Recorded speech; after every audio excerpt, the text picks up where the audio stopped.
Hello, sorry, we're drunk. Hello, welcome to Drunk Doctor Who. You're drunk. I'm okay. I'm drunk. You're drunk. You were falling off the couch. We're talking about you know. You have a slippery couch. Yeah. Slippery couch. Okay. Hello, welcome to Drunk Doctor Who. Welcome to Drunk Doctor Who. Episode 16. 16. The Chase. The Chase. Hatter, what are we drinking today? Alright, we're drinking Tito's vodka. I'm drinking sweet tea and Tito's vodka. Yeah, made here in Texas. Well, actually, Sweet tea because we're in Texas. Yeah, actually, I think it might be made in Kentucky, but bottled here in Texas. I'm not 100% sure, but you know, it's here in Texas. It's I can't get Russian Standard currently. Everywhere seems to be out of it, so this is a good backup. So I have to go to Russia for more Russian Standard. St. Petersburg. It's made in St. Petersburg, but this is made here in Austin. Bottled here in Austin, made here in Austin, maybe. So anyway, thank you as always for joining us. Thank you. This week we watched The Chase. Our host Hatter. Holden. All right. The Chase is a 6-episode serial. 6 whole episodes. Yeah, it ran from January, February, March, April, May. May 22nd, 1965 to June 26th, 1965. The antagonist were the Daleks, of course. I mean, it's hard to get, worse or meaner than the Daleks. Alright, what's a comma for? Fire, beast, and then yeah. Funguses. No. The antagonists were the Daleks. The minor beast and the fungus were ancillary to the whole story. What the heck? Those were the fish people, the Iridians. They weren't antagonists. They were gonna turn them. They imprisoned only them because to turn them over the Daleks. The antagonists were the Daleks. The Daleks mainly, assisted by Minor Beasts, Fungus, and Iridians. Okay, as secondary antagonists. The rest of them were minor hurdles to overcome. The Daleks were the antagonists. Anyway. The companions were Ian, Barbara, and Vicky, and we have a new companion. We don't. What happened to him? He's not an official companion yet. Technically, you're correct. We left him on Mechanus. No, in the next episode, he shows up in the TARDIS. Okay. Well, before we get into that, you need to give us our serial recap, our synopsis of the plot and everything that happened. Okay. The Daleks create a time machine, much like the TARDIS, to chase down... But more accurate, apparently. But more accurate because the time circuit on it's working to chase down the Doctor and to track him until they can kill him. I've written down here a question why the TARDIS... The Doctor said, the Doctor retorts to Ian when he's complaining about, time travel and space and relative dimension. The Doctor says, the TARDIS... I have it written down, so... It can never return to this... Oh, here it is. Why can't TARDIS land back in the same time and place? And the Doctor is like, Ian, the TARDIS can never return to the exact same time and place. Why is that? Okay. In the old stuff, it was probably because the TARDIS time mechanism had not been fixed. There's no way they could get back to that same spot. In the new stuff, it's because for the TARDIS to return to the exact same time and place would cause rifts and ripples in the fabric of time that would destroy the universe. Okay, so we've talked about a few mechanisms in the TARDIS before. We talked about the chameleon mechanism. Chameleon circuit. The chameleon circuit, right. Which is broken. Which is why the TARDIS is stuck in the police box form. Yeah. But normally it's supposed to adhere to a disguise that is, viable for the And we'll see that later on. We will actually see that. Okay, because most of the time it's a police box. We also talked about the language circuit, why everyone can understand each other, mainly. And why everyone speaks in English. Speaks even the Daleks. The Daleks. No, it's because the TARDIS emanates a field that translates for everybody. Yes. Which works 98% of the time. The exception being the Rhino-esque characters that speak in a language that only ends in O. Ro, fo, to, mo, po, po. It comes in the 20th first We century haven't Doctor seen Who. those yet. Yeah, we're not going to see those until down here. Okay. Okay. Oh, Yeah, way far away. and now And- currently we And ancient Gallifreyan. For some reason, it cannot translate ancient Gallifreyan, but it translates all of the languages into English. But it's a bit of a retcon anyway. Mhm. And then also now we're talking about the time travel circuit. What did you call it? Why they can't return to the same place in time? Oh, because the time circuit in the TARDIS. Where's is, your glass? My glasses right here. It's disappeared. I've got it right here. All right. I was like, All right. Tito's vodka, Doctor Who, and Christmas. Oh, by the way, sorry it's been so long since we had our most recent episode. Holidays. We missed 1 week because he was at Thanksgiving. Mm-hmm. We missed a week because I showed Movie night. he and his girlfriend Moulin Rouge. We had a Moulin special movie night. Excellent movie. They'd never We seen have it a- before. we have- I don't understand that. We have a movie night once a week. Once or a once month. a month. Once a month. Instead of Instead of Doctor Who, podcast. where I will educate he and his ingenuistic girlfriend on movies that are amazing because they haven't seen so many of them. Their education is lacking. So far we've covered Day Watch, Night Watch, and we've covered Moulin Rouge. Moulin Rouge, and we found out movie. Time Bandit. Wait, did we see Time We haven't done Time Bandits. What did I've we do? seen it before, but a couple of movie nights. Sarah was busy, my girlfriend, so we watched Animal House. That was Animal just House. you and me. I love that. And we also watched Marx Brothers movies. Wait, which one? We watched the one where Duck Soup. yes, Duck Duck Soup. Soup. Is that the only one? That's the only Marx Brothers we watched. Yes, and then we There's also only watched, 2 other Marx Brothers movies worth on that list, which may be A Night at the Opera and A Day at the Races. So Yeah. we watched Duck Soup by the Marx Brothers, and then we watched one other movie. I Okay. think it was just. But the other week, unfortunately, Holden's sister was sick, so we didn't do it that week. But anyway, so this is the first time in a month, and we apologize, but that's fine.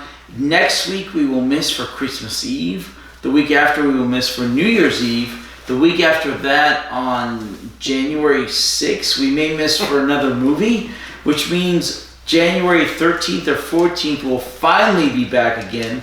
But then after that, we should be back to normal because the holidays will be over, Yes. right? Basically, this is our season finale episode until our next year season. We're Yeah. taking a small hiatus for the holidays, the end of the year. Yeah. And we'll be back with you in the second week of January-ish. Yeah, if we're going by calendar year for seasons, So absolutely. we should. How else? Well, traditionally it was the school year was a season, so it was September to like May. Let's just go calendar year. All right, That's I'm more- cool with that because we started. I don't know when the hell did we start? No, when did we start? We started probably 6 months ago. 5 months. I left my 6 phone months, in there. right? About June, 6 months. July? Yeah. July, I think. Yeah, July. Sounds good. So our what we don't. But we started halfway through the year, calendar year. This is season Whatever. season finale. Sure. Welcome to our sure. season finale Sure. of Drunk Doctor Who. Next season we'll have custom thumbnails. What? I don't know. It's his idea. I don't know anything about this.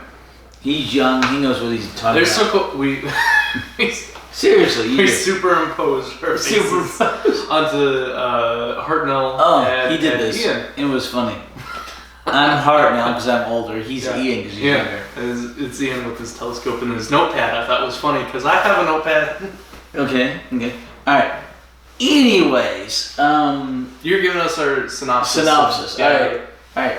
The Daleks start chasing the Doctor, Ian, Barbara, and Vicky Yeah. throughout time and space because they finally built their time machine. And you know we do this every stinking time. All right. Anyway, and so the Doctor and his companions go around the TARDIS trying to stay one step ahead of the Daleks and try to figure out a way to defeat them. They have a small time lead between Yeah, warping in 12 at minutes. 12 minutes, and then every stop they make, it reduces down to 8 minutes. And Right. until the Daleks finally catch up with them, and then they decide to make their stand. Yep. And this is one of the most fun serials because it Oh, goes super to goofy, yeah. a bunch of different places. The first one, The Empire State Building. well, that's the second one. The The first second one one. is the planet. What is it?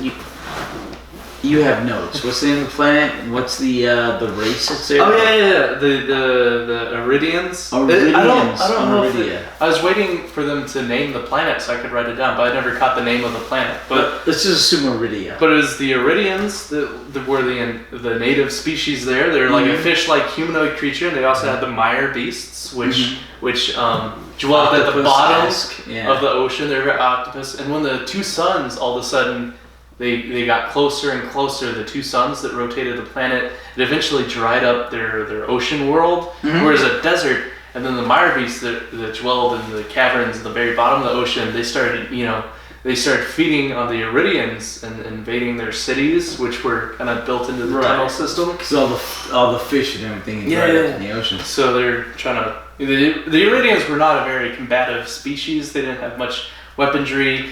Their tactics for combating the mire beasts that were feeding on the Iridian species were to evacuate the city and try to blow up the mire beasts. Sections of the city. Yeah, they're just exploding air blocks and stuff and trying to wall off the Iridian beasts, which didn't work very well because the mire beast just broke right through that wall and started eating a few. Their mortar sucks. Our death count, which was I think 4 Iridians, 1 Dalek, and 2 fungus.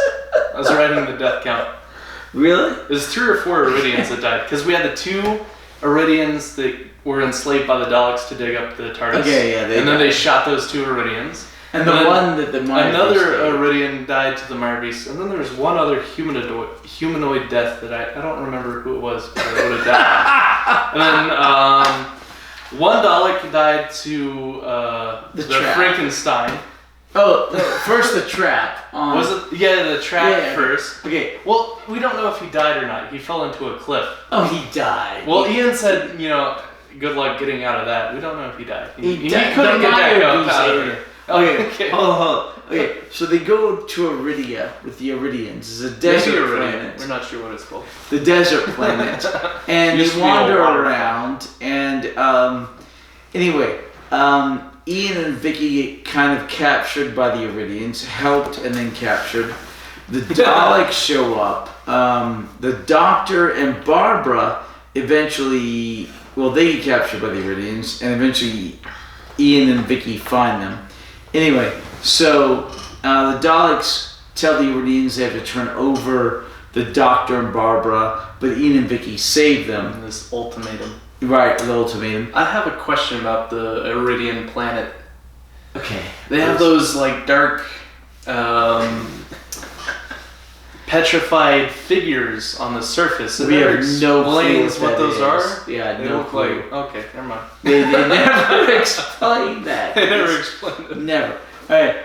Anyway, so they escape from that planet after the Daleks enslave some Iridians to help dig out the TARDIS, because apparently every night the sand dunes change, and this planet's doomed. Yeah, they had really short day and night cycles because the rotation of the suns were really fast, but there's a windstorm every night which sort of changed the geographical surface level. Have you ever seen the movie Night Watch? Yeah, we watched it. We watched Night Watch. Nightfall. Oh, Nightfall. No. What is it about? Nightfall. Really bad movie. Oh, probably not. Alright, it's based on a book where there's 3 suns in the sky, and they've never experienced actual night because there's always at least one sun in the sky until all the suns go down together and there's actual night. It's the first night ever. In centuries. And that's a really cool concept.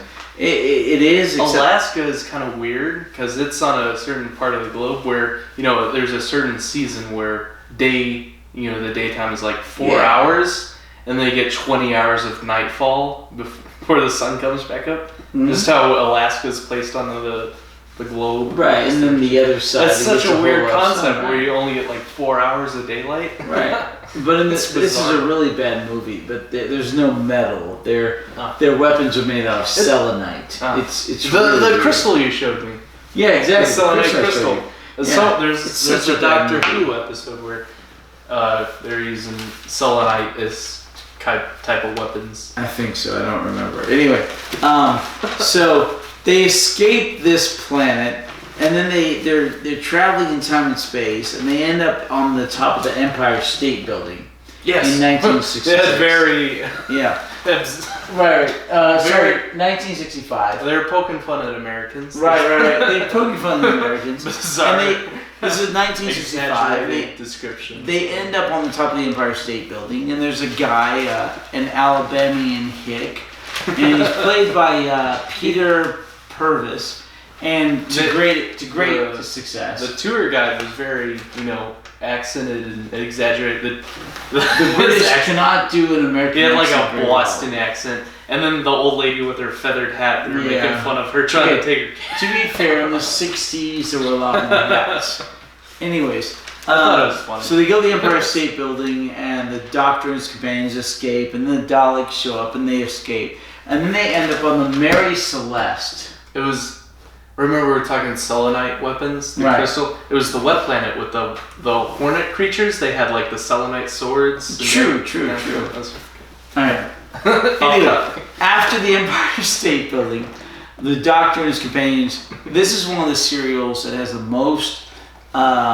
geographical locations? Yeah. Different the most locations changes. Scenes, right. They went from the Iridian planet to the Empire State Building to the ship, Mary Celeste. then the Mary Celeste, and of to course, the Mechanus, planet Mechanus. Right, and if you know anything about the Mary Celeste, 4 different locations. It was a ship that went out to sea, and then when it was found again, there was nobody on board. They were all dead. The entire crew disappeared. There weren't any bodies on board. It was just completely abandoned. A ghost ship. And according to Doctor Who, it was the Daleks that chased everyone off board because they thought it was the White Devil of Barbaros. Yeah. So it's funny how they sort of took this urban legend, this fable, and they incorporated that into the plot of Doctor Who, and they implied that that legend wasn't really caused by these time travelers and the Daleks and the Doctor Who traveling in space and time and sort of meddling with events in history and how that caused the ghost ship of the Mary Celeste and how it was just abandoned. I agree with you because it's not an urban legend; it's historical fact. I know, but I mean the White Ghost of Barbaros. Okay, the urban legend, this monster. It was a fact that the Mary Celeste. Yeah. It was this event in history, and they take that and they explain it by this artistic licensing, where they they say, well, they take that and creatively they say, well, this is because the Daleks scared them off the boat, right? And that was cool, but and that's also Doctor Who and the Daleks impacting the timeline of Earth and how they sort of do that again.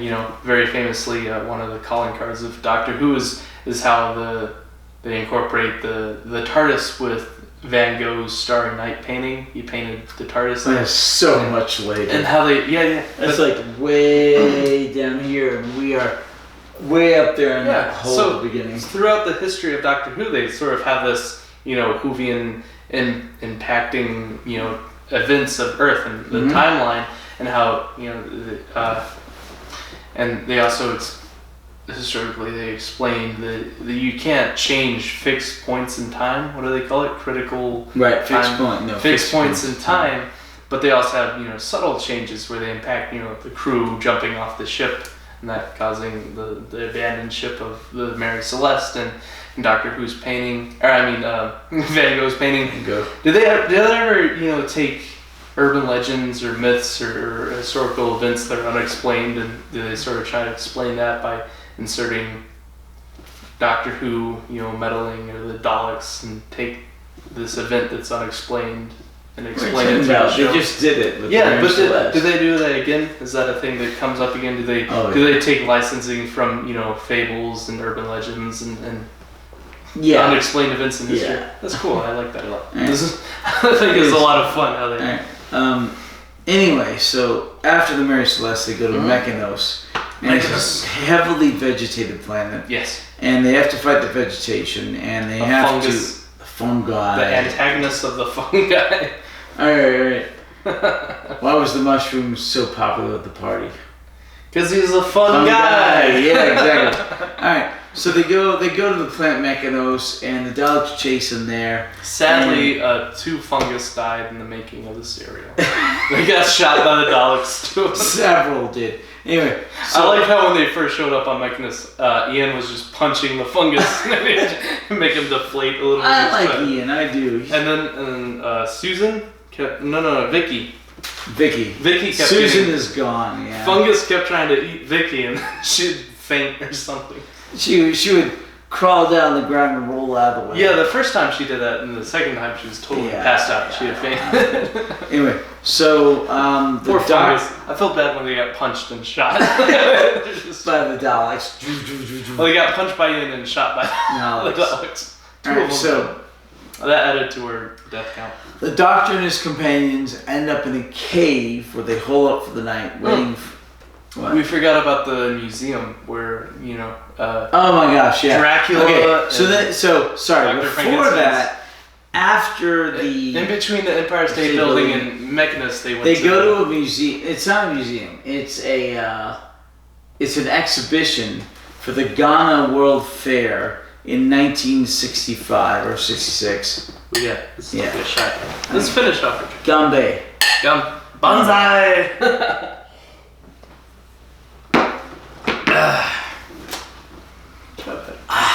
Alright, anyway. So they end up in this haunted house, and it's got a Dracula guy, and it's got a Frankenstein's monster guy. Monotone and repetitive. I am Dracula. I am Dracula. And do not leave. Yeah. They show up in this really spooky house, and they have Dracula and Frankenstein's monster and bats. And wait. And the woman the ghost, yells, that ghost lady. Unscriven. I don't understand her character at all. She's the ghost. Unscriven means. I didn't get that part. I knew Dracula and Frankenstein's monster. Those are familiar, but the ghost I didn't get. The backstory. No, I'm not sure if she's a ghost, but unscriven either means a Banshee. Holy Banshee, maybe. She seemed very ethereal in nature. Yeah. She's kind of unprotected. I'm not sure what unscriven is exactly. We have our phones off because we don't want them to ring during this video. But we could read. We could check about that on our phones. But anyway, so they end up in this haunted house, and it turns out to be a make-believe haunted house for. It's really animatronics and animatronics, yeah. And they stop to defend there against the Daleks, and an animatronic Frankenstein's monster beats up the Daleks. He body slammed. That's great. What? Okay, I'm confused how, a pre-programmed animatronic for an exhibition really had the programmed freedom to take a Dalek and bodies. Don't ask. Seriously, don't ask questions. They're also... it's better if you don't ask questions. Let's talk about laser/Dalek phaser resistant materials, because in our first geographical location, the Iridian's planet, the Daleks just try to straight off destroy the TARDIS. They say open fire, they shoot their phasers. The TARDIS is a Time Lord machine. Nothing happened to it. Resistant to almost all physical attacks, including Dalek negators. Is that what they're called? The negators? The negators, yeah. It is resistant to almost everything. Apparently so are animatronics, because the Daleks try to shoot Dracula and the animatronic Frankenstein's monster, and nothing happened. I don't know on that. They had a reaction, like Frankenstein was reacted to the phaser, but then he didn't die. He recovered. Yeah. Well, it's really Frankenstein. He's hard to kill. And then he's an animatronic. Frankenstein's monster. And Dracula had almost no reaction when they tried to shoot him. He's just like, I am Dracula. Do not go. Do not go. It's a really weird serial. It's fun. Bizarre. It's a very fun serial. Not easily explained. You don't pick it apart too heavily, but it's good. Which confused Ian Chesterton and the Doctor, because they try to explain it as an actual, physical. They said, by the mind of the human mind, yeah. In the place of human mind forced into reality, this physical manifestation of someone's nightmares and everything that goes bump in the night.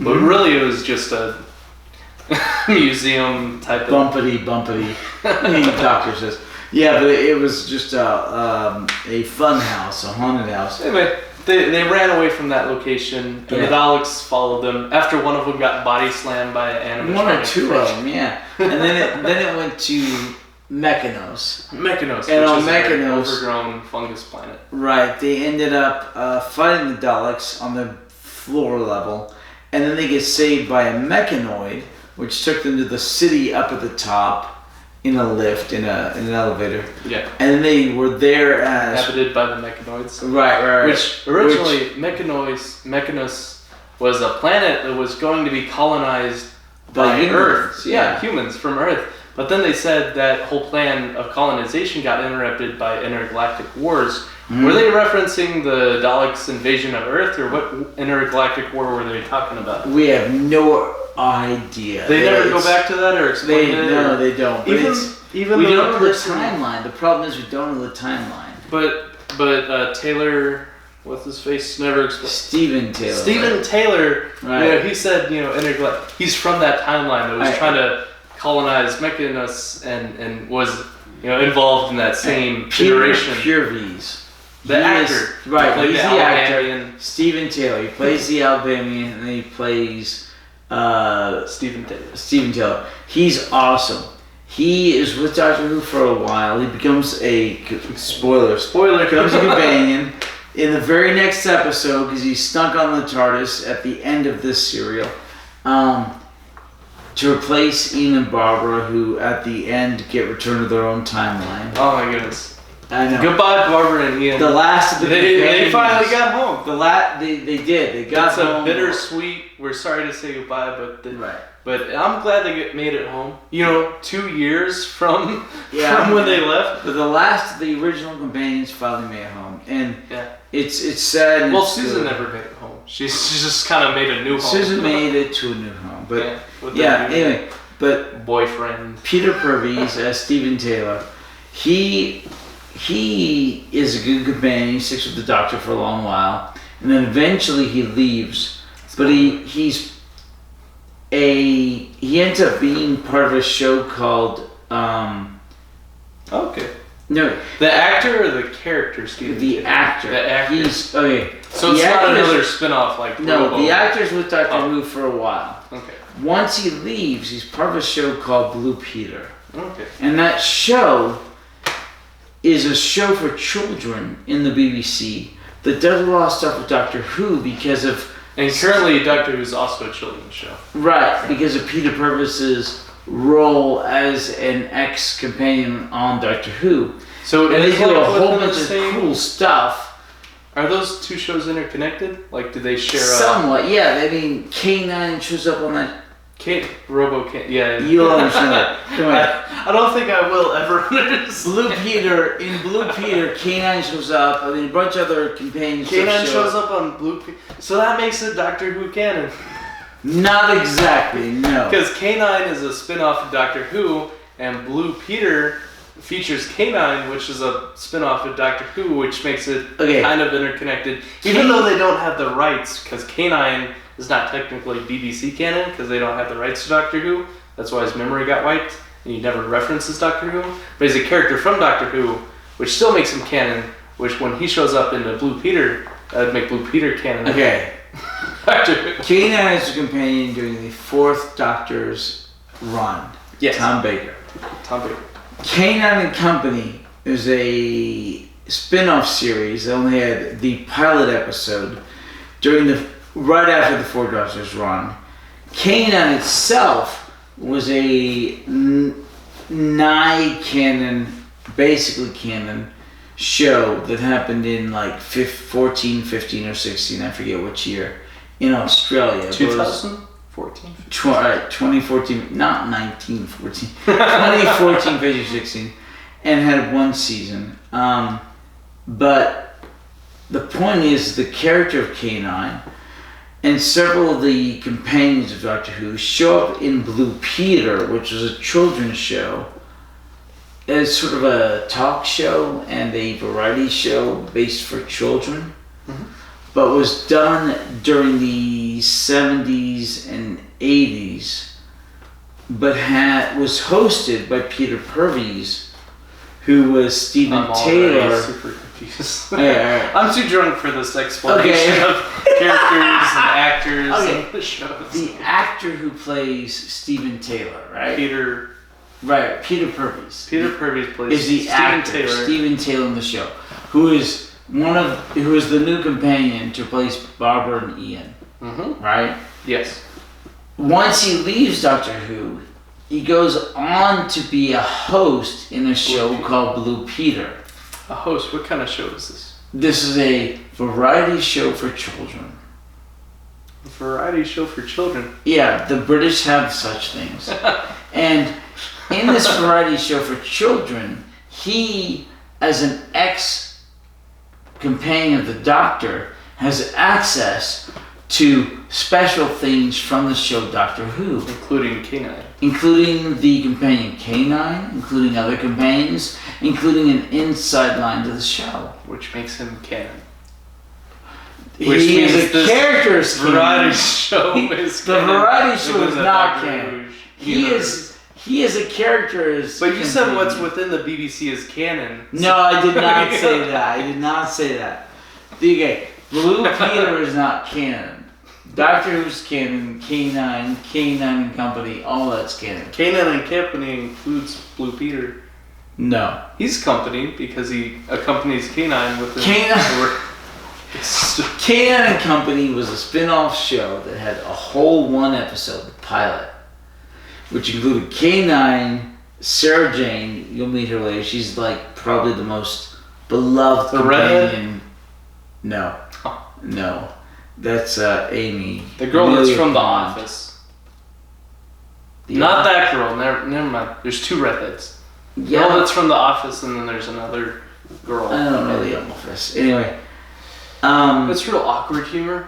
I hate that humor. I used to really hate that humor. I used to really hate awkward humor I hate until that. I started watching The Office, and then all of a sudden it's hilarious. I saw 5 episodes of The Office.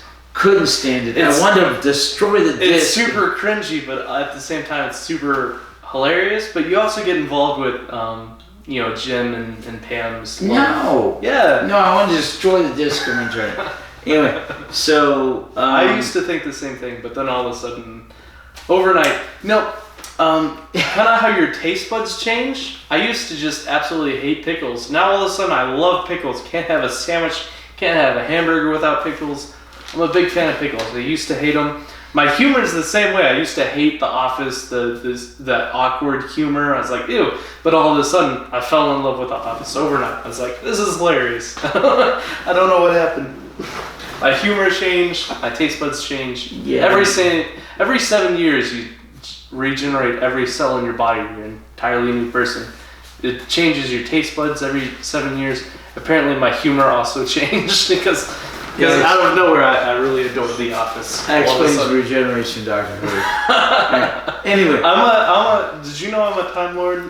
no. I regenerate. Yeah. Every single person regenerates every 7 years. To an extent. Yeah. Okay, so You regenerate every single cell in your body every 7 years. by the end of the serial, That's a great thing for breakups because every breakup you're like, I'm a completely new person. Every single part of me is never even. Never mind. It's a great way to move on. Kind of like a New Year's resolution. You're just like, I'm a new person. alright, Sarah, if you're watching this, ignore him. Ignore me. Ignore him. He's not breaking up with you in 7 years. No. I'm talking about past girlfriends. I'm totally over them. I've never even touched someone I've ever been with before because it's been 7 years. I'm a new person. Oh my gosh. Every bit of me has never even been with another person because I've been regenerated. Oh my gosh. Keep digging, sir. You mentioned that. I should stop talking. Yeah, exactly. We're talking about Mechanoid. Hey, I have to go to the bathroom. Okay. Finish our synopsis of this You go to the serial. bathroom. Talk I about will, I Mechanoid, will. and I'll be right back. I will. You go to the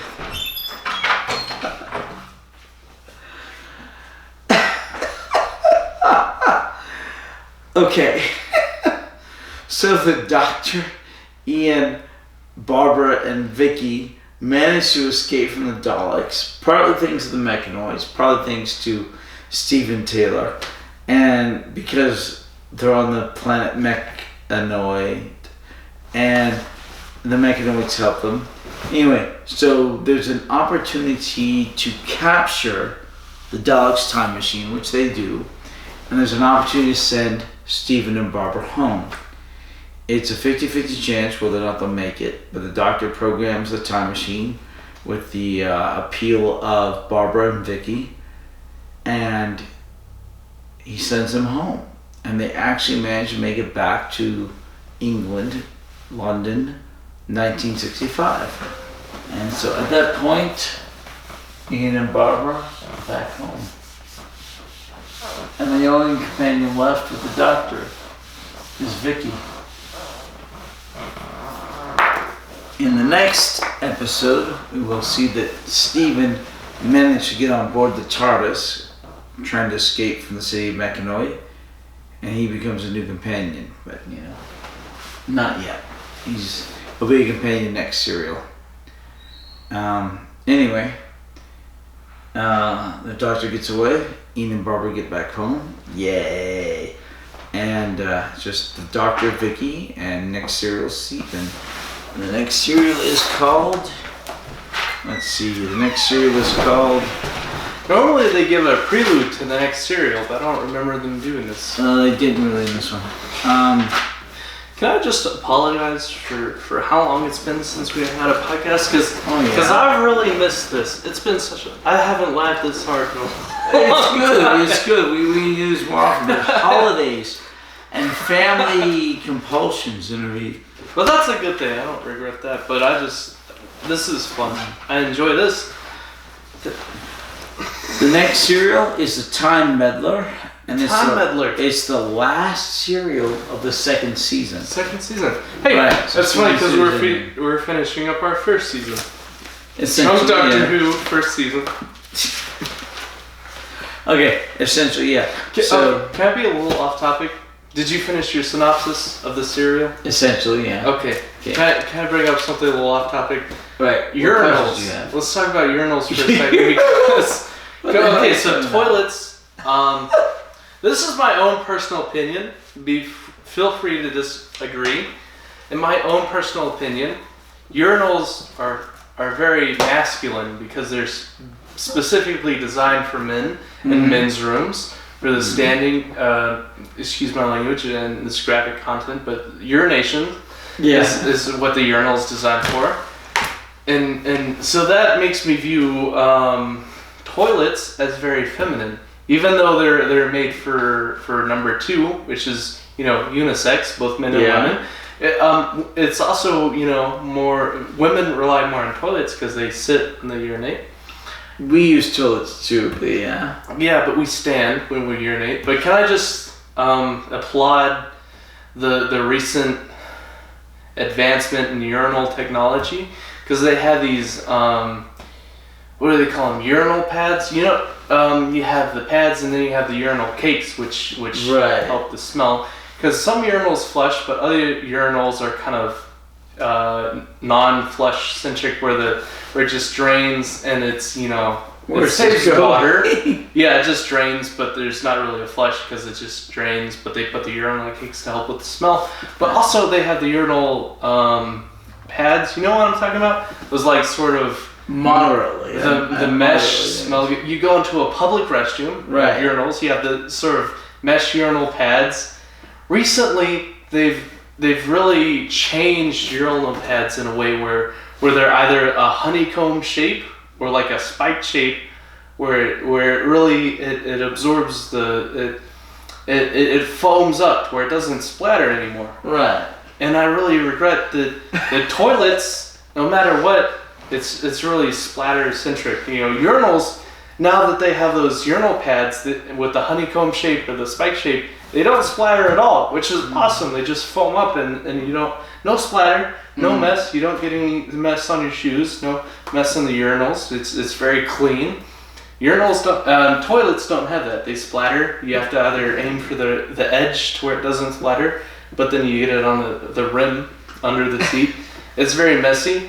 I think, this is my own personal opinion. I've shared this with other people. And their opinions, or their reaction to my opinion was very, engrossed. They didn't like it at all. But I said, not only men's public restrooms should have urinals, but also home restrooms should have urinals. Because when I buy a house, I'm going to install a urinal, and it's going to be just for me, because I really like urinals. I think they're clean, and the fact that they have the urinal pads with the honeycomb and the spike mesh technology where it doesn't splatter, they're clean. I want a urinal in my home. Not just a toilet, but a urinal in my own personal bathroom. And if my wife doesn't want to share that with me, that's fine. We'll have a 2-bathroom home. And one, the guest bathroom will have a urinal. I'll use that. And she can have her own toilet, and she'll love that, I'm sure. Because I'll never forget to put the seat down, because that'll be her own bathroom. Which is fine. But don't you agree? Wouldn't that be great? To a certain extent, I agree with you, but it's ridiculous to bring that up in this forum, but it's funny. Yeah, I know it's off topic. I know it's completely off topic. I don't apologize. A little graphic in nature. We're talking. I retract that statement. I want to retract that statement. It's not graphic. It's a bodily function. Right. I feel like we should be more open about talking about bodily functions. I have no problem with that. Because everybody has bodily functions. We sort of have this societal shame of farts and bodily functions. Right? Everybody poops. Exactly. Book, right? Everybody poops. And you know what else? Is a huge problem in America. Not all countries, third world countries don't have plumbing, which is a problem. First world countries like America do have plumbing and plumbing systems and sewage systems, which is great. But a big problem is people are flushing things that they're not supposed to flush. Because toilet paper, you can flush because it's biodegradable. It breaks up in the sewage system. It flows freely. But they also have things that people are flushing that aren't supposed to be flushed, like wet wipes, which are commercially advertised as flushable because they technically flush, but you're not supposed to flush them because wet wipes are not biodegradable because they clog the sewage system. And you get things that people are flushing, like feminine products and wet wipes and baby wipes. People are flushing down toilets, which are not biodegradable, and they create these huge clogs in sewage systems. It's creating a financial problem for American sewage systems, in Europe too, just first world country sewage systems. And why this is a problem is because no one addresses it.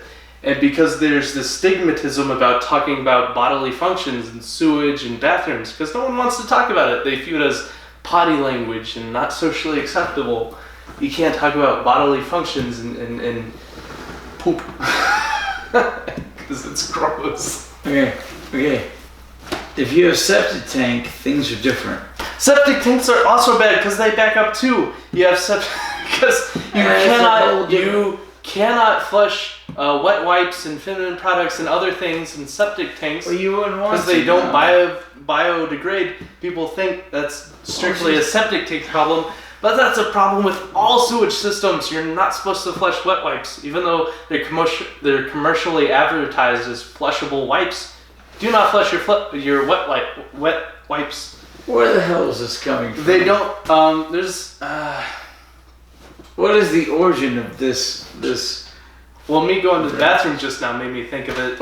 Made me think of my last bathroom trip, and just how your last appreciative bathroom trip like? in a public bathroom at work where they had a urinal, and how appreciative I was of modern urinal technology with the urinal cakes and the urinal pads that have the honeycomb technology where it doesn't splatter. Okay. This is drunk Doctor Who, I swear. Okay. I don't know what you're talking about. That's my off-topic questions. Yes. You finished your synopsis. Let's go into questions. I had a question.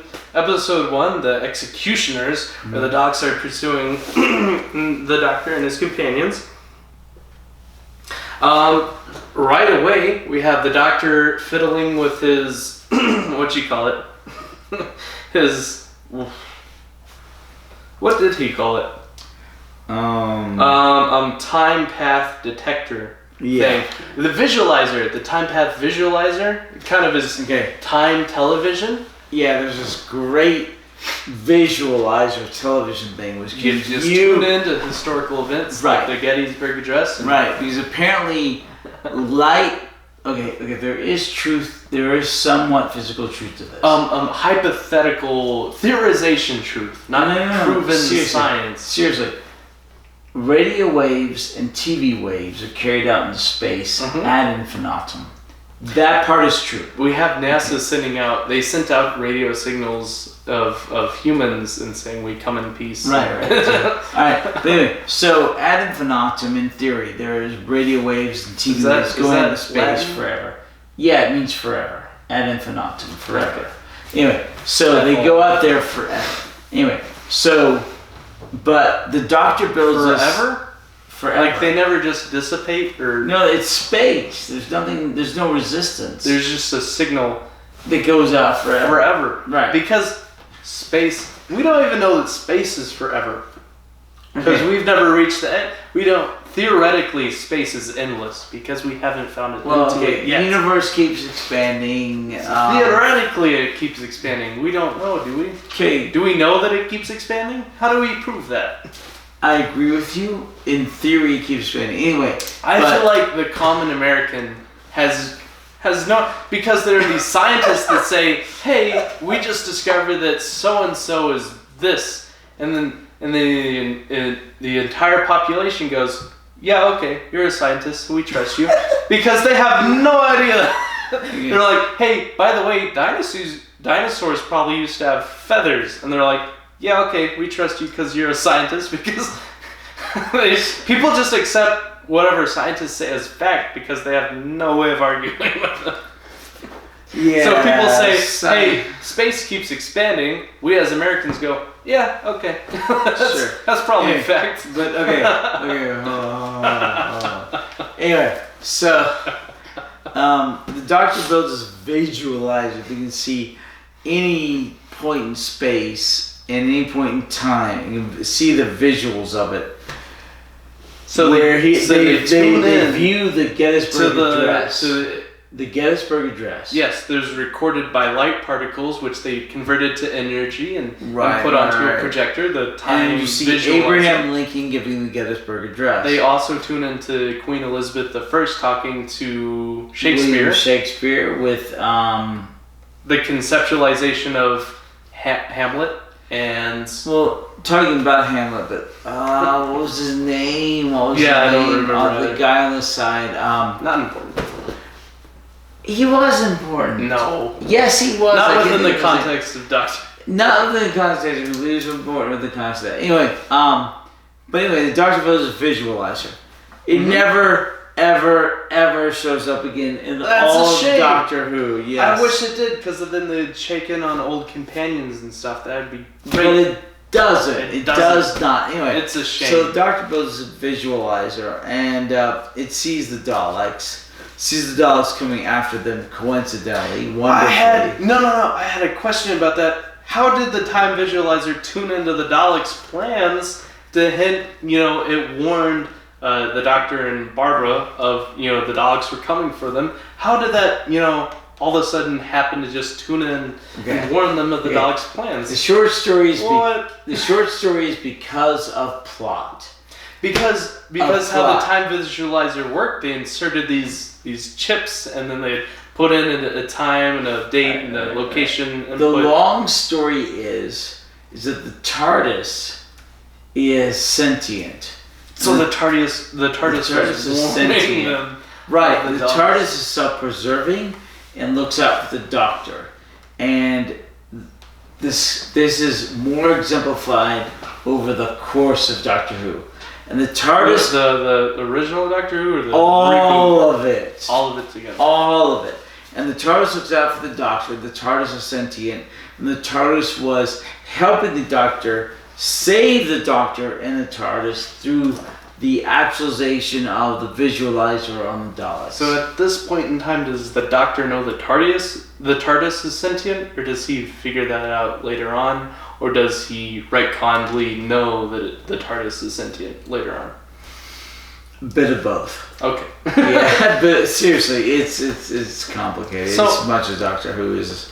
My first question was right away. The very introduction into the serial was the Doctor fiddling with this time visualizer, Mm-hmm. and Susan comes up and she's very bored. Vicky. I'm sorry, Vicky. Susan's replacement, the new companion.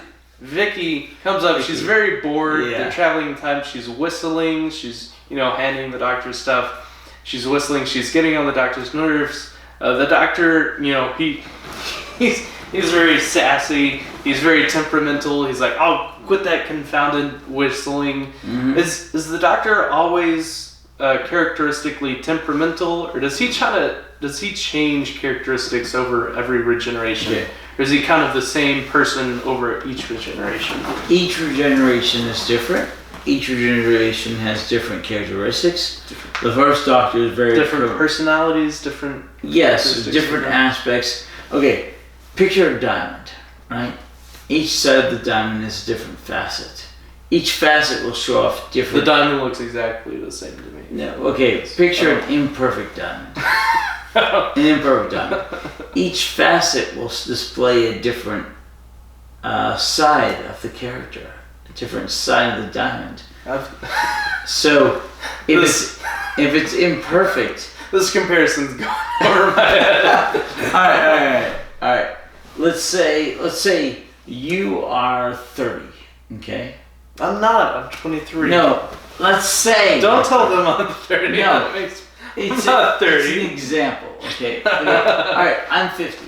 Right. Yes. Okay. I'm 50. So You know that hill? That hill. You're over it. Exactly. So as a man, I'm 50. Okay. There's a side As of a me- woman, you're 40?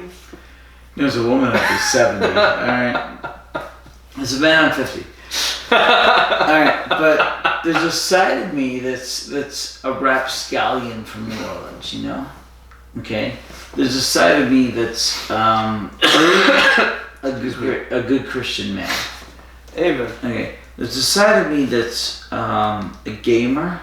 There's a side of me that's a fanboy, a Doctor Who fanboy. Let's talk about that gamer side of you had. Are Right, you still yeah, a game? yeah. You still play games? Yes. What do you play? There's a side of me that's a Saints fan, but there's different aspects to me, okay? What are you playing, Hatter? What games are you playing? Mostly Terraforming Mars and a little bit of Keyforge. Oh, it's tabletop gaming. Keyforge. Is And that Terraforming Mars. What's Keyforge? It's a new collectible card game designed by Richard Garfield. That's the guy that made Magic. Yes! Have you given up on Magic? Magic? Or are you not playing Magic currently?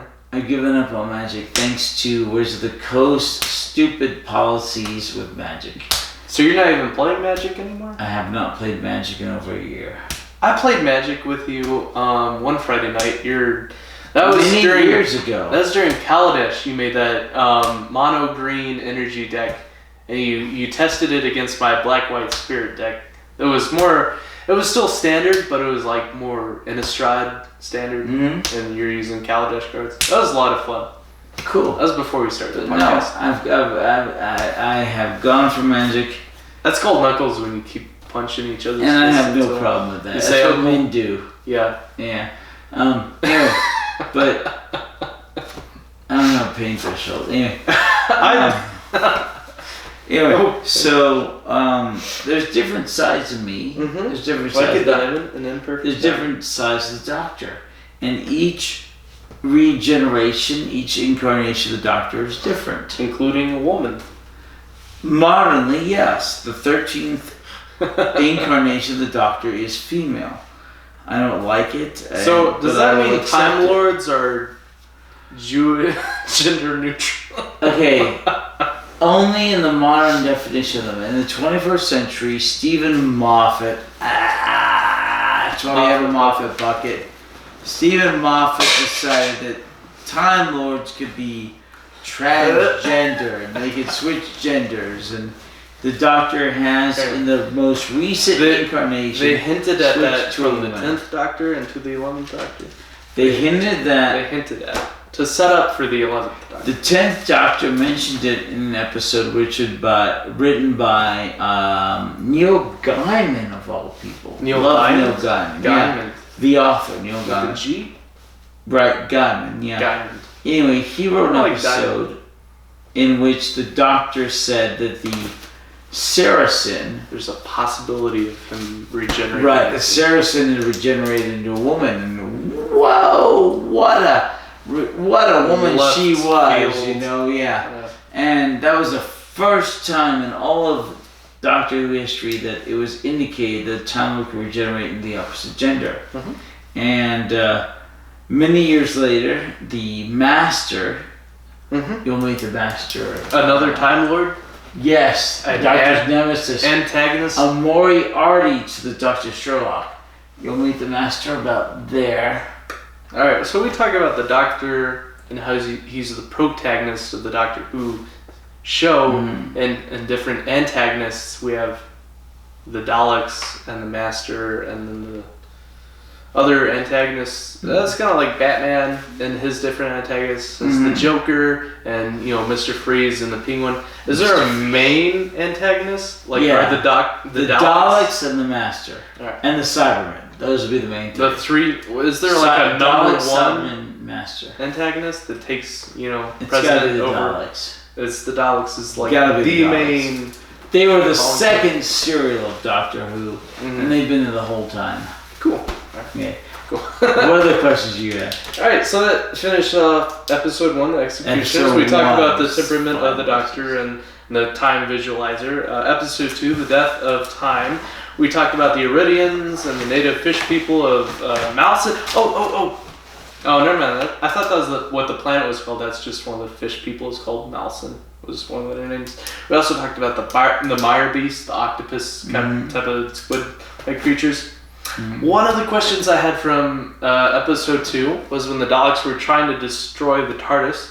The Daleks referenced the TARDIS of being made out of a material that is resistant to the Daleks' lasers or phasers or repulsors. What'd you call them? Neutralizer. Neutralizers. That's the Daleks. Exterminate. Neutralizers. So the TARDIS is made out of a material that is resistant to their neutralizers. What is the TARDIS made out of? It looks like it's made out of wood. That's just because of the chameleon circuit, Right. which is stuck as the police box. But what is the TARDIS, is made out of? We don't know. We don't know. It's made of some Time Lord technology that keeps it. Maybe it's made out of the same materials that animatronic Dr. Frankenstein's monster is made out of. Because apparently he's also semi-resistant to Yeah, we have no neutralizers. bloody idea. We As don't well know. as Alright, moving on to episode 3 with the flight through eternity. This is where we change sets a lot.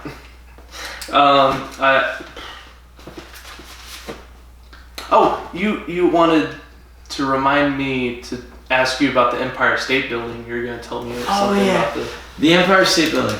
Okay, you haven't been there, but I have been there. I've never been there. Yeah, I've never I've been been Northeast United States. Okay, the Empire State Building was Everywhere else. But built in the 1930s during the Great Depression, and it was the tallest building of the world at the time. And there are 2 observation platforms. The main one is at floor 102? 102? 102 or something. That Right. original was the highest point, and then they built onto it from there. No, that was the main observation deck. But it goes up from there to like 130. Did they Okay. always have that top tier observation? They did, deck? they did. They didn't add Okay. that later. The main observation deck was where people could go to see New York City. Mhm. The top part of it was built so that Zeppelins, dirigibles, airships could dock with it. No way. And people would get off from That's the so airships. cool. Yeah. That's so abstract. They have that same concept in the World of Warcraft. They have the Zeppelin travel. Yeah, It's kind of like yeah. the boats in Booty Bay, and the goblins have their Exactly, boats. yeah. The Horde had their Zeppelin ships went from Undercity to. Exactly. But That's so sci-fi kind of like. well, no, it was done in the 20s. and It's kind of 30s. like what's the word? steampunk-esque kind of Kind of. semi-futuristic 1900s. But that was done in the 20s and 30s. Anyway, so That never okay. actually happened. What happened? But no, they built this so the Zeppelins could dock there. And it was used once. The Zeppelin actually docked there? Once, it did. But after the Hindenburg exploded, People lost a lot of confidence in Zeppelin, so Zeppelins. they stopped using them, and they stopped being part Well, of if you the use them with, landscape. helium, not like a flammable, Yeah, but no, it stopped. They stopped. Anyway, it was used once, and after that, no more. But you can still go up to the 130th or whatever floor This is a top tier and look observation. around. So you've got the observation deck here, and then if you pay extra money, you go away to the top observation deck. Is that very above top the floor. clouds? Not usually. Okay. But it I know there's one sometimes. building where it's so tall that you go on the top Okay. and you can't see. You actually can't see anything. It's 'cause not there's just Kuala clouds. Lumpur. That's the There's just some. That's the one in the United Arab Emirates. United Arab Emirates, where the Are we talking about okay, what's the name of the building? the Middle East? Yeah, United Arab Emirates. They shot a Mission Impossible movie there. Yes. Mission Impossible. No. There's it's that building. It's that movie. Have you seen the most recent Mission Impossible movie? Yes, I have with my wife. Did you like it? It was okay. She loved it, but I loved it all except the final fight scene. Spoiler. Let's talk about Mission Impossible. how you this is gonna be the longest ass video we've ever done. No, not at all. It's gonna be Exactly. shortened. But let's talk about how the final fight scene. He's fighting with Superman / the character that plays Superman. One guy with the mustache. I forget the name of the character. He also plays in some other super spy movie. Ian Hunt was his name. Mission Impossible. My problem with the latest Mission Impossible movie is that it does not feel like it's a separate movie. It feels like it's a long continuation and a long continuation. There were past, there will be more, and you've got to keep going to get the plot. Oh, I want a movie to be a movie. I don't want it to be part of a long series. Yeah, I disagree in a way that I didn't mind that so much. I like, sort of movies that build on a grand continuum of a series as a whole, kind of like, Infinity Wars, Marvel's Infinity Wars. I don't mind that so much because I have such brand loyalty just as a consumer. I'm sort of brainwashed into that. You are young, yeah. But also, I did have a problem in the fact that the last fight scene where we have the protagonist of Mission Impossible, what's his name? Ian Hunt? Something. Tom Cruise? Yeah, Tom Cruise. I forget the character's name. The actor's name's Tom Cruise. His character is something Hunt. He's fighting against this guy named the actor that plays Superman, and there's this one cord that's held on by a hook, and then the hook's running off the hook is attached to this rope that's running off a cliff that's attached to a rock, and Tom Cruise is climbing up the mountainside, and he has the guy who's climbing after him, and they're fighting. Mm-hmm. What Tom Cruise does to defeat him is he yanks on the cord which is attached to the helicopter, and the hook that's attached to the rock. He yanks on it. The rock breaks, and the hook comes over the cliffside and hooks the bad guy in the face, which drags him off the cliffside into the perilous abyss. Mm-hmm.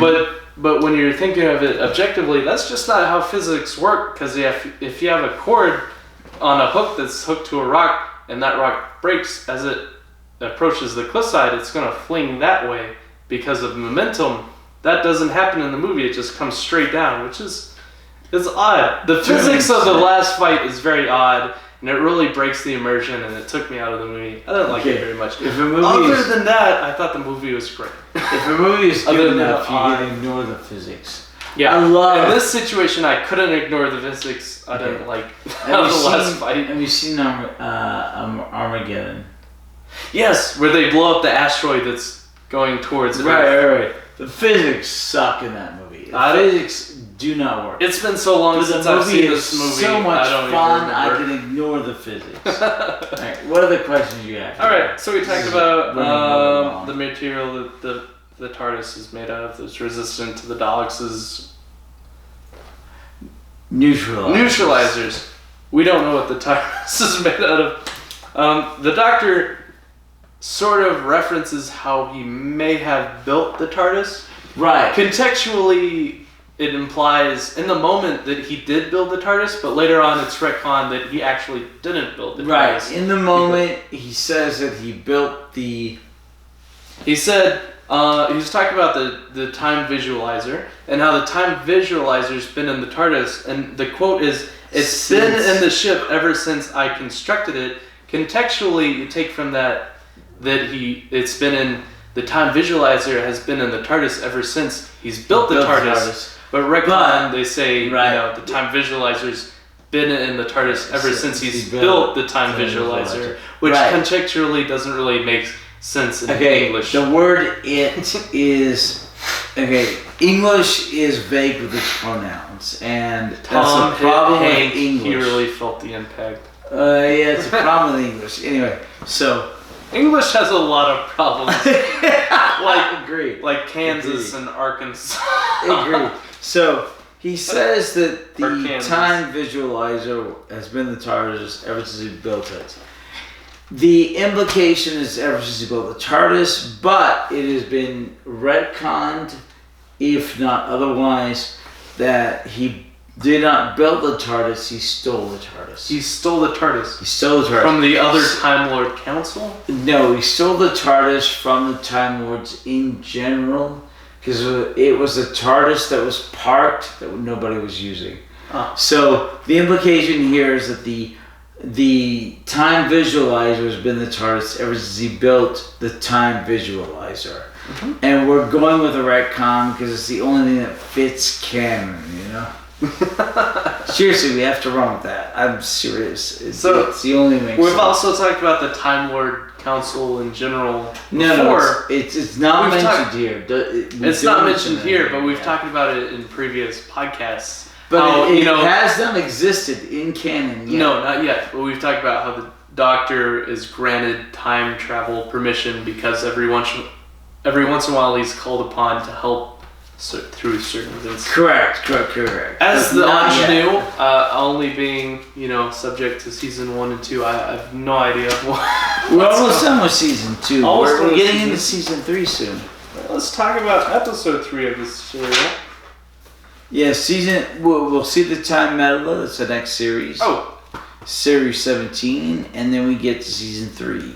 Speaking of episode 3, we had one of the Daleks die in episode 3, where he gets body slammed by Frankenstein's monster, the animatronic Frankenstein's monster, which made me think about how the Daleks as a species, they're this, radiated species that took refuge in these robotic shells, which they use to transport themselves and communicate, but really there's this gross, mutated, radiated species. Mm-hmm. And I thought, what are the Daleks as a species? Are they really stagnant as a race, as a population? Or how do they procreate? How do they increase their numbers as they die? They're this really big species and they invade different planets. Are they just a stagnant species, or do they procreate? How do they increase their numbers? How do they grow as a species? Okay, the basic form of the Daleks is generated in vats, but we'll find that out later on. So they're like test tube babies. They kind of essentially biologically create their... Right, but we see that later on. That's not yet. That's much later. They explain that later. 4th Doctor, 5th Doctor stuff. Okay, I can wait. Right.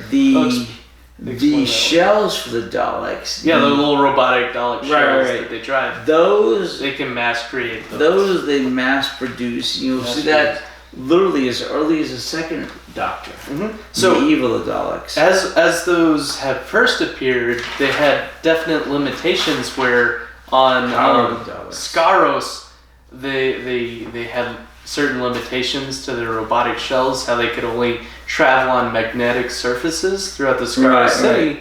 and we've seen them grow and sort of adjust and what's the word? Adapt, throughout serials as they've become antagonists, and as an invading force, they've overcome the Daleks as a species have overcome certain obstacles as they can now travel over all surfaces, including sand and swamp. They no longer require magnetic surfaces to travel, and they've worked on their robotic shells that they're stored in, and used to they only had the repulsors or the neutralizers, and they had the plumber hands, but now they have all sort of ligaments. They have is Lissa home? Is that the door? But they had the different arms, and now they have the trackers, and they're sort of evolving as a robotic, as the shell of their former species. They're these gross radiated species. Their robotic shells that house them have been adapting and overcoming certain obstacles. Right. That's cool. That's just a side note. Okay, what other questions do you have? Vat babies. We talked about how they procreate. We talked about fables and how Doctor Who as a serial or as a show sort of plays that fables and explains it by. Yeah, this is probably home. Oh, that's cool. We talked about that. Oh, we talked about that. We talked about that. Planet Mykonos, we talked about that. We talked about how the TARDIS can't land back in the same time and place, right? Nice, yeah. Yeah, did we talk about that? Yep. Oh, let's talk about doppelgangers. That's a Germanic word. So, at a certain point, they make a doppelganger of the Doctor. The Daleks make a robotic doppelganger of the Doctor, yeah. In order to infiltrate and destroy. Annihilate. Exterminate. The obliterate. Yeah. But it doesn't work, Why doesn't it work? Okay, so they're kind of divided at first. Ian is tussling with the actual Doctor, while Barbara and Vicky. Barbara and Vicky trust the robotic doppelganger of the Doctor, and Ian is tussling with the actual Doctor. How is it that, the robotic simulation of the Doctor earned the trust of Ian and Barbara and Vicky while they're wrestling with the Doctor, and then all of a sudden Barbara and Vicky go, "Hey, this isn't the actual Doctor. This is the robot Doctor." And how do they make that distinction? It's literally not shown. They're like, "Hey, this isn't the Doctor. This is the robot." It's not shown. And then it ends up, the Doctor is fighting the robotic doppelganger, and the Doctor pulls out its power source. Or there's this voice that says, "The Doctor, do not destroy, do not destroy, stop, do not stop, kill, do not kill." And then the Doctor pulls out the power source. I was so confused by that action sequence. It's not shown. So not shown. I don't understand. So we're all shoulders here. Yeah, seriously. If you're watching along with us, we don't know. Seriously. It happens. Good, great. We don't know. Oh, also the Daleks, they're cornered by the Daleks. The Doctor and the companions are held up in this cave. They're cornered by the Daleks. The Daleks are invading, and they've defeated the robot doppelganger. And then they have this bright idea of, hey, how about the actual Doctor poses as the robot doppelganger and goes to the Daleks and says, "Hey, I'm the robot," and the companions have destroyed. It didn't work. It didn't work at all. Why didn't it work? How did the Daleks? Because they knew they how did the Daleks know that it wasn't actually the robot? How did they know? Because they got the whole sensory thing. They know from the old Doctor, the robot Doctor. They know. Sure, why not? He tried, it didn't work. And then the trap door opens, and the mechanoid shows up. Door, the lift, the elevator door. The disguised elevator door lift shows exactly. up, and then mechanoid seemingly rescues them, but is actually imprisoning them.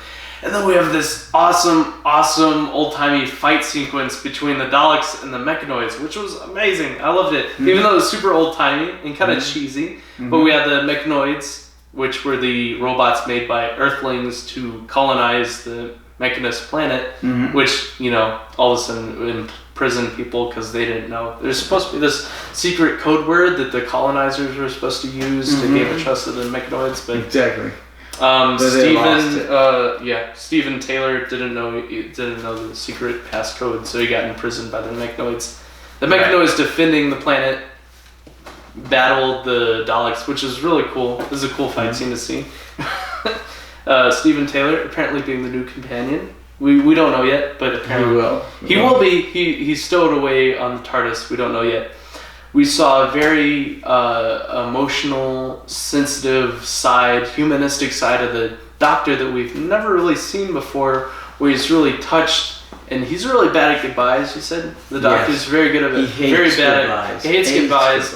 He gets really temperamental. He's very sassy. He didn't want to say goodbye to Barbara and Ian as they wanted to go home. He's like, no, it's suicide. He's like, oh. But really he's saying, I don't want to say goodbye. Yeah. He really cared about him. And then eventually it reveals in the last, season, the last episode, it does the close-up and the Doctor's kind of talking to himself. He's like, I'll miss them. But he's really finally being honest with himself where he really just didn't want to say goodbye. It's really touching. I enjoyed this a lot. Good. The Mechanoids are not phaser resistant. They got shot up by the Daleks. Well, yeah, they shot up. We don't know what material they're made out of, what material the TARDIS is made out of. What material? No mas. That's all my questions. Okay. Any closing remarks for us? So the Doctor and Vicky get away. Ian and Barbara return home. Ian and Barbara go home. They go home. What's the word? Return? Well, they take the Daleks' time-traveling machine. Yes. They return home. Yeah. What is it called when the police take your car? Impounded? No, the other word where they're using it to... Confiscate? No. Where in the movies there's the policeman and he takes out his badge and he's like, I'm so-and-soing your vehicle to pursue this robber. No. Okay. Not at the moment. I'm drunk. Anyway, same. Yeah. So Ian and Barbara, they go into the Daleks' time machine. The Doctor sets the coordinates and the time. It sends them back Earth. Not completely accurate. They're 1965. 2 or 3 years off. No, it's not 2 or 3 years off. It's the time of the present as when present time of the show airing. 1965. 1965. Yeah. 2 years from when they embarked on their grand journey with the Doctor. But they emerge home and it's awesome. 2 years from when they left, they say, hey, how are we going to explain our 2-year absence? And they'll figure it out. Which is, they probably lost their jobs as they just disappeared, even though school ends up being named after Barbara. Yes. Barbara Chesterton, which means that she got married. School is eventually named after Barbara, but not Barbara Chesterton, so she and Ian eventually get married. It's sweet. It's a happily ever after to the companions. Many, many, many years from now, but anyway. I love it. Sweet ending. Alright. Happy ending. Thank you for watching Drunk Doctor Who. Thank you so much. Happy season finale. Happy holidays. Merry Christmas. We're going on our hiatus until season 2 of Drunk Doctor Who. We will see you for the time January 14th. January something. January something. Second week of January. Alright, the Time Meddler, which will be our 17th episode, and the last serial episode. Serial 3? Of season 2. Season 2. Last serial of season 2. Season 2 of Drunk Doctor Who. Season 3. Season 2 of Doctor Who. Season 3 of Doctor Who. No, the last serial of season 2. Yeah. Last serial of season 2. We're going into season 3 of Doctor Who. Season 2 of Drunk Doctor Who. Right. Of our podcast. Hey, thank you so much for joining us. Merry Christmas. Ole, ole, ole, ole. Go Saints.